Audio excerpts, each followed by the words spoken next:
Good morning again mga kalapatids into another episode ng KRV Love. So, for today's video bibigyan ko lang kayo ng update regarding dun sa last training natin ang Gimba Nueva Ecija. So, sadly, meron tayong isang ibon na hindi nakauwi. Hindi ko alam kung anong nangyari, pero ang Gimba Nueva Ecija is nasa 66 kilometers na yon. Hindi ko alam bakit hindi nakauwi yung ibon. Though yung ibon kasi maganda naman yung condition niya. Hindi ko alam kung ano nangyari. Kasi alam naman natin sa pagkakalapate. Basta ang kalapate pinawala natin yan. Kahit nasa magandang kondisyon yan. Maraming pwedeng mangyari sa kanya. So hindi natin alam kung, sabi ko nga, hindi natin alam ano nangyari. Pwede siyang, baka tumukod siya, then barrel or nahuli siya, ganon. So hindi natin alam. Pero as of today, kasi kahapon nga yung training natin, pasensya na, hindi ko nagawa ng vlog yon kasi medyo busy, nagtrabaho kasi tayo, kaya yung arrival ng ibon di natin nagawan. Pero mamayang gabi, Saturday kasi ngayon, mamayang gabi is may loading na ulit.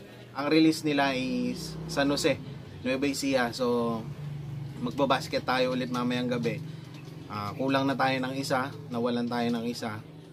Yung kulay brown natin na kak, yung kapatid nung, kung napanood nyo yung mga previous videos ko, yung mga vlog ng arrival, yung kapatid nung laging late na umuwi, yung brown na yon. So kak yung nawala. Do okay lang yon. Sa lahat ng mga fancier naman, parte talaga yan ng pagkakalapate o ng pagkakarera ang nawawalan. So yon, as of Gimba Nueva Ecija, nawala na tayo ng isang ibon na nakakalungkot man, pero okay lang yan. Mas last summer kasi meron din akong ibon na nawala. Kundi ako nagkakamali is Nueva Vizcaya na yon. Nawala yung isang ibon na yon, then after 1 month umuwi yung ibon, yung blue bar na yon. Pero yung derby is second lap na ng bigan. Umuwi yung ibon, wala siyang buntot, or siguro nadakma yung ibon na yon, then nung medyo tumubo yung buntot niya, nakuha pa niya umuwi. So may possibility na baka nahuli din, pero hindi ko naman sinasabi na ano, or baka tumukod. Maraming possibility kung bakit nga hindi nakauwi yung brown natin na yun. So okay lang yan, parte yan ng pagkakalapate mga kalapatids, no? Sa mga newbie, pag nawawalan kayo, huwag nyo isipin na, or huwag kayong panghinaan ng loob or tamarin kayo na magbasket na kasi nawalan kayo ng ibon. Party talaga yan mga kalapatids. So yun, mamayang hapon is, mamayang gabi is basketing nga. Iba-vlog na lang natin yan. Then titingnan ko kung may pooling, sasali tayo sa pooling. Magta-try tayo ng isang ibon siguro or dalawa. Tingnan natin. Pero na wala pa kasing update yung coordinator natin dito sa Mexico. Hindi, wala pa siyang text or information na magkakaroon ng basketing nga mamaya. Pero may schedule talaga mamaya. Ako na lang ng vlog, then bukas linggo, libre na naman tayo. Mabibideo natin, mabablog natin yung arrival ng mga ibon. So abangan nyo yan mga kalapatids. Pero yun nga, abang-abang lang kayo sa mga new videos pa natin. So yun, update lang regarding doon sa training natin kahapon. So ito, secondly, meron kasi tayong dagit na ibon. Actually matagal na tong ibon na to, meron ng 4 days na yata dito or 5 days. Hindi ko lang nagagawa ng vlog kasi nga medyo busy tayo, no? Kaya ngayon, Sabado, medyo libre. Iba-vlog natin. Meron tayong dagit na kalapate, which is maganda yung kak, maganda yung ibon, and possible na kak, medyo payat lang. Do hindi pala, payat talaga yung ibon. So ito, papakita ko sa inyo mga kalapatids. So ayan mga kalapatids, dagit natin. Nadagit natin dito sa ano, pumasok na lang siya sa loob. So mapapansin nyo magandang klase, parang magandang klase yung ibon. Then yung singsing niya is ano, medyo may edad na yung ibon 2014. Palagay ko breeder to na nakawala. Tapos yung picture niya, ayan mapapansin nyo, matulis na matulis siya, payat na payat yung ibon. Pero pinakain ko na to, okay. Tsaka medyo mukhang malakas na siya. Pero ngayon is papawalan natin to para makauwi dun sa may-ari niya. Pero kung papansin nyo, tingnan nyo yung ibon mga kalapatids. Maganda yung ibon, may itsura siya, ayan, oh. Problema lang, hindi natin alam ang bloodline ng ibon. Ito is dagit natin. So pag meron kayong dagit, huwag niyong pag-interesan mga kalapatids.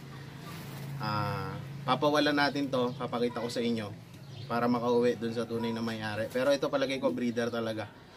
And nung nahuli ko pa siya, medyo basa-basa yung ilong niya. I think nakawala to, then nagsusubo siya siguro. Meron siya mga inakay na sinusubuan, then baka nakawala sa loob. Yun, naghanap ng pagkain kasi gutom siguro. Nagpa-ranging ako, then yun, sumama siya dun sa mga flyer natin. So ayan mga kalapatids, pawalan natin to para makauwi sa tunay na may-ari niya.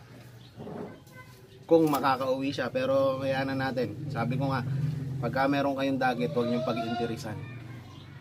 Isang napakagandang bilang isang fancier, ang huwag niyong pag-iinteresan ang ibon na hindi sa inyo. So ayan mga kalapatids, papawalan natin siya, papakita ko sa inyo. So ito mga kalapatids, yung ibon, dito papawalan na natin siya. Medyo dito kasi yung maluwang na area, kaya ito papawalan na natin yung ibon. Sana makauwi siya sa may-ari, yung may-ari ng ibon. Ayan, magandang ibon. Maganda yung kalapate, kaso sabi ko nga, huwag niyong pag-interesan mga kalapatid. So ayan, papawalan natin. Ayan, makikita niyo naman, bibitawan natin. Sana makauwi siya. So ito na. Oh. Di siya nagronda. Ayaw ronda. Ayan. Dumapo lang ulit sa bubong. Ayan. Ayan lang siya. Pero subukan natin bugawin.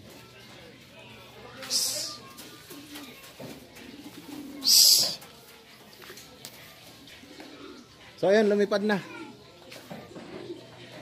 Lumipad na rin mga kalapatids. Kumuha lang ng buwelo siguro. Pero nakawala na. Lumipad na siya. Wala na sa bubong. Ayan o. Pero hindi ko na nakita. So ayan, pinawalan na natin mga kalapatids. Then hindi ko na nakuhan kasi bubugawin ko nga sana, kaso biglang lumipad. Hindi ko na na-videohan. So sana makauwi siya. Ayun, lumayo. Medyo malayo na siya. Ayun, napansin ko siya nandun. Malayo na. So ayun mga kalapatids, sabi ko nga papawalan lang natin yung dagit. So bago ko tapusin yung video, shoutout muna tayo. So ayun mga kalapatids, napawalan na natin yung ating dagit nga na ibon. So, yun, update lang regarding doon kay Grisel. Kung nakita nyo yung post ko nung nakaraan, sa mga nakabasa and nakalike, ayan, pumaris na po yung Grisel natin. So abang-abang tayo. Nag-start na siyang pumares, then after 10 days yan, malamang sa malamang is iitlog na yung Grisel natin. Then abang tayo ng 18 days. Tapos pag napisa, another 28 days to 30 days. So medyo matatagalan pa mga kalapatids yung pag-giveaway natin. Pero sana wag kayong magsawang maghintay para dun sa gift bird natin. So kasi yung ibon na yon, yung i-gift bird natin is hindi na basta-basta yung ibon na yon. Kaya sana kung sino man yung makakatanggap nun or makakakuha na mapalad na makakakuha nung pag-giveaway natin na yon, sana i-keep nyo and gawin nyo sanang stock bird or foundation bird nyo, kasi yung ibon na yon, si Grisel, is may speed nga yon. Then yung ipinaris natin sa kanya is, ang bloodline niya is Emil Deward. Alam naman natin na long distance bird yun. Yung Grisel pala, yung bloodline niya, sa mga nagtatanong ang tatay po ni Grisel is a Taiwan bird na Grisel. Then yung nanay niya is a Koopman, cross po ng Colson. So yun, yun yung bloodline ni Grisel. Kaya medyo may speed siya. Siguro gawa nun dahil dun sa Taiwan bird. Karamihan kasi ng Taiwan bird is mabibilis. Then yung Emil Deward natin is a long distance bird, kaya sa kanya natin ipinare. So yun, bibigyan ko na lang kayo ng mga update pa sa mga susunod na araw. Then shoutout muna tayo mga kalapatids. Shoutout po kay Marvin Santos from San Luis, Pampanga. Tropang Mangga Boys at mga kapatid na sina Ronel, Bajeng, Big C, Angel, at Uno at Ben. So alam ko taga Pasig to. Then kay Jeric Dolamos Abig from Labmanan, Camarines Sur, Jerich. Kay John Paul Bognot, Marco Chow from Angeles. Christian Mico DG Ramos from San Ildefonso, Bulacan.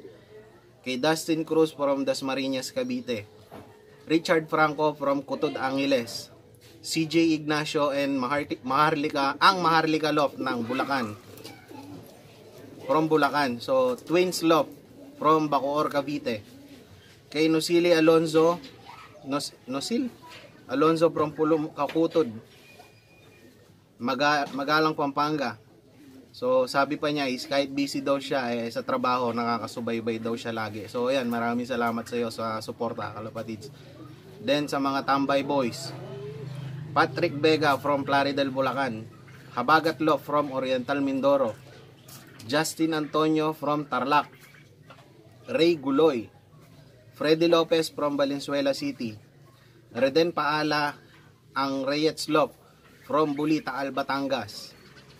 Then lastly kay Jose Martinez from Tandang Sora. So yun lang for today's video mga kalapatids. Then yun lang yung mga nagpapa-shoutout. Sa mga gusto magpa-shoutout sa next video mag-comment lang kayo. Then lagay nyo kung taga-saan din kayo para mas maganda, no? So yun. That's it for today's video mga kalapatids. Sana nagustuhan nyo yung content natin. Do simple lang yung content natin, nagpakawala lang tayo ng dagit. Then sa mga viewers and subscribers, maraming salamat sa suporta nyo mga kalapatids. And sa mga nagme-message sa akin sa Facebook, minsan medyo busy lang, pasensya na kung hindi ko kayo masyadong nare-replyan. Kahit sa mga comments, mga nagtatanong sa comment section ng YouTube, medyo busy lang tayo. Pero pag hindi, tulad nito, babasa tayo ng comments, then re-replyan natin yung iba. So yun lang for today's video mga kalapatids. Good luck sa atin lahat and happy flying.